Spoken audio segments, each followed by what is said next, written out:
Temu lagi di Hot Room. Hotman Paris yang juga adalah pengacara pribadi dan pengacara keluarga dari Prabowo selama 25 tahun juga berharap IKN ini akan sukses. Pak Wandi, apa program berikutnya yang Anda tahu tentang IKN ini? IKN bakal ada investor atau apa? Kira-kira apa? Yang paling penting sebetulnya adalah juga selain pembangunan fisik, Bang, adalah mempersiapkan masyarakat di sana. Karena penduduk IKN berapa banyak sih Pak yang lokal? Saya lupa, nanti Pak Danis mungkin lebih tahu. Tetapi ada masyarakat di sana, khususnya masyarakat Pasir Balek yang saya udah ketemu beberapa kali, dan mereka juga akan menjadi warga IKN. Nah, oleh karena itu yang tadi saya katakan, sebetulnya pembangunan manusianya itu harus disiapkan. Karena bagaimanapun juga ini adalah sebuah kota yang akan menjadi kota internasional. Masalah tanah di sana, soalnya ada mantan raja di sana, pernah mendatangi saya mau gugat katanya, benar nggak tuh? Masalah tanah udah beres belum? Tanah itu sedang diselesaikan. Problemnya dengan tanah itu adalah pemerintah kan bertekad memberikan ganti untung ya. Ganti untung bukan ganti rugi. Tetapi untuk menentukan siapa yang berhak menerima itu kan butuh, abang kan pengacara tahu. Iya benar. Tahu bahwa ini sertifikatnya benar apa enggak, sejarahnya bagaimana, apalagi kalau masyarakat adat kan lebih sulit lagi. Saya terbuka nih, mantan raja di sana sudah mendatangi saya di Makassar. Tapi saya pusing. Kalau saya gugat nanti, pasti gugatannya akan mulai berlaku sesudah Prabowo jadi presiden yang adalah klien saya. Akhirnya saya kehilangan pendapatan. Apa boleh buat? Bapak Danis dari Ketua Satgas, apa program berikutnya dari IKN ini? Kira-kira investor bakal berapa banyak yang datang? Silakan Pak. Ya. Maaf ini terputus, apa suara saya masih terdengar ya. Saya sependapat dengan Pak Wandi bahwa kita selalu mengatakan fokus kepada pembangunan infrastruktur ya, bukan hanya pembangunan infrastruktur. Saya kira kita membangun peradaban, kita memulai sesuatu untuk Indonesia ke depan. Jangan terlalu dipersempit bahwa ini hanyalah pembangunan infrastruktur semata. Tapi oke, kalau Bang Hotman menanyakan itu, saya kira pembangunan itu seperti saya sebutkan sudah mengacu kepada suatu rencana induk, tahapan-tahapan yang sangat jelas tahapannya dan diatur di dalam peraturan. Bang Hotman kan sebagai ahli hukum ya, jadi kita refer yang saya jawab adalah mengacu kepada peraturan, yaitu peraturan Presiden nomor 63 2022. Lanjutannya adalah pembangunan baik infrastruktur maupun yang bersumber dari APBN maupun dari non APBN akan dilanjutkan masuk tahap 2, yaitu dari tahun 2025 sampai 2029. Ada target-target dan KPI yang ditentukan. Misalnya kita melanjutkan pembangunan infrastruktur, menginisiasi sektor-sektor ekonomi prioritas yang sudah berjalan, ya, karena sebetulnya IKN itu bukan hanya ibu kota negara saja, tapi ada 8 klaster yang diamanatkan oleh undang-undang maupun peraturan yang harus dikembangkan untuk ke depan. Apa itu klasternya? Pengembangan industri energi baru terbarukan, pengembangan yang berkaitan dengan pertanian masa depan, yang berkembang klaster untuk perikanan dan sebagainya. Ada 8 klaster lain yang sebetulnya akan dilakukan. Pak, pertanyaannya, apakah IKN sekarang ini secara hukum sudah resmi jadi ibu kota, dan apakah nanti Prabowo begitu lantik akan resmi berkantor di IKN? Saya bukan ini yang ahli hukumnya, tapi yang saya tahu saat ini ibu kota masih di kota Jakarta, Pak Hotman. Oke. Begitu. Pertanyaan berikutnya, apakah benar satupun investor asing belum ada yang masuk ke IKN? Sebagai investor asing, sekarang ini sudah ada, dengan kemarin sudah ada groundbreaking, ya. Yang terakhir saja, pengembangan salah satu investor saya sebutkan, investor dengan inisial I itu bekerja sama dengan dari Cina dan dari kalau tidak salah Malaysia, ya.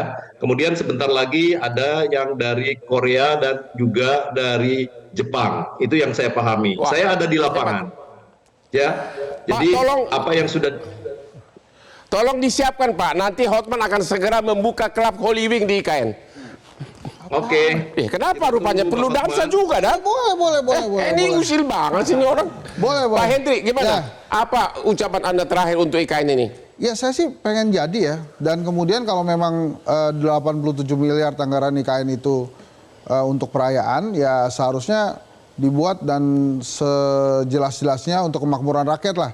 Ya. Nanti saya nggak tahu tuh yang di Jakarta berapa juga jumlah yang akan disiapkan oleh negara. Berapa Bang Binyo lagi? Mas Wandi? Saya kebayang Gitu. Hah? Totalnya itu 87 M. 87 miliar itu Jakarta dan IKN. Kalau di IKN aja berapa tuh Bang Binyo? Aduh, Mas Wandi.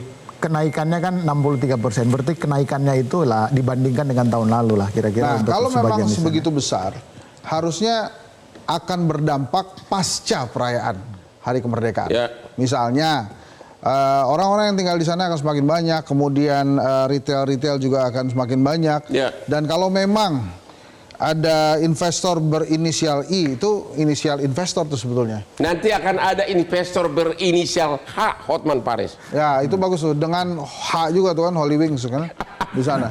Oke, Pak Trubus dulu. Gimana? Apa kata-kata terakhir dari Bapak di segmen terakhir ini? Saya mengharapkan itu ya, mengharapkan sekali bahwa IKN itu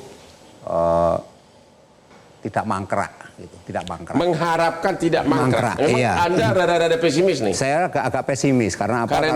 Karena ketentuan Undang-Undang Nomor 3 itu kan pembangunannya KPBU, kerjasama pemerintah badan usaha. Sampai hari ini kan investornya, ya kalau yang daftar katanya 160 itu baru LOI kan, letter of intent. Tapi yang eksekusi kan baru berapa, dan itu kebanyakan juga masih dalam negeri. Jadi saya rasa penjelasan dari Pak Danis ini agak meragukan gitu ya, apakah kemudian realnya seperti itu. Karena informasi yang berkembang di berbagai media sosial dan di publik itu selama ini enggak. Tapi dari ada, segi gitu. anggaran 460 triliun lebih itu, Anda yakin bakal akan sanggup dari APBN? Kalau cuma dari APBN itu nggak akan sanggup itu, nggak akan sanggup. Karena apa? Tetap harus dari investor. Karena kalau dari uang negara kita sejumlah itu, anggaran kita kan cuma 3.000 triliun APBN kita. Kita tanya langsung aja ke calon investor, mau masuk tahun berapa? Tahun berapa? Investornya coba, sebagai investor tahun berapa mau masuk? Tahun berapa? Kita sendiri sudah mau masuk nih ke Balikpapan sama. Kalau ke IKN langsung kan masih Kira-kira tahun berapa? tahun ini kita rencana mau buka klub di Balikpapan. Di IKN. IKN-nya. Dari Balikpapan langsung ke IKN, ya.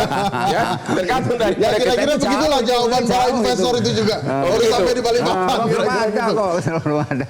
Jadi terlalu pede dia, terlalu pede bahwa akan membuka di situ. Tetapi yang jelas tanpa ada jiwa patriotisme memulai sesuatu yang baru. Dalam sejarah-sejarah kan semua harus dimulai dari pesimisme, itu selalu banyak berakhir dengan keberhasilan. Bagus Benar lah. itu, Bang. Bagus. Ya. Kalau memang itu Bang Hotman percaya, maka masukan-masukan kritis dari kami itu harusnya kan dicatat. Iya. Dengan catatan pajak jangan naik lagi gitu aja. Kalau kita para pengusaha ini kan, ya Pak ya, pajak jangan dinaikin Pak. Ya. Sekarang berapa persen pajak kita? 12%. Sudah 12 ya Bang? Iya. Pajaknya naik melulu. Pajak naik melulu kan, rakyat kecil jadi kasihan juga kalau kemudian IKN salah satunya juga PSN yang lain juga belum selesai.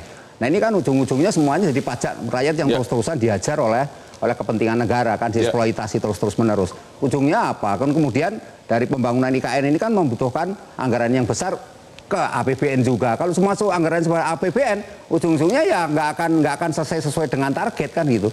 Targetnya masih jauh jadinya kan. Investor siapa yang mau datang ke sana dengan hitung-hitungan? Pak Trubus belum pernah ke sana. Nah, jadi di sana itu Oke, sudah jadi hotel yang bukti investasi. masih pro dan kontra mengenai investor mana yang akan masuk. Yang jelas bahwa 4 tahun sudah berjalan, 2 tahun ya. 2 tahun lebih. Dan sudah menunjukkan keberhasilan, kita tidak boleh pesimis. Oke Pak, demikianlah akhir dari diskusi kita ini. Dan pada saat ini kami dari Hot Room Metro TV mengucapkan Dirgahayu Hari Ulang Tahun Kemerdekaan RI yang ke-79. Semoga Indonesia makin jaya dan semoga benar-benar IKN itu benar-benar menjadi ibu kota yang membanggakan Indonesia. Jangan lupa menonton Hot Room setiap hari Rabu jam 9 malam hanya di Metro TV, karena hanya Metro TV lah yang hostnya ahli hukum praktisi jam terbang yang super tinggi. Sini Pak, sini Pak.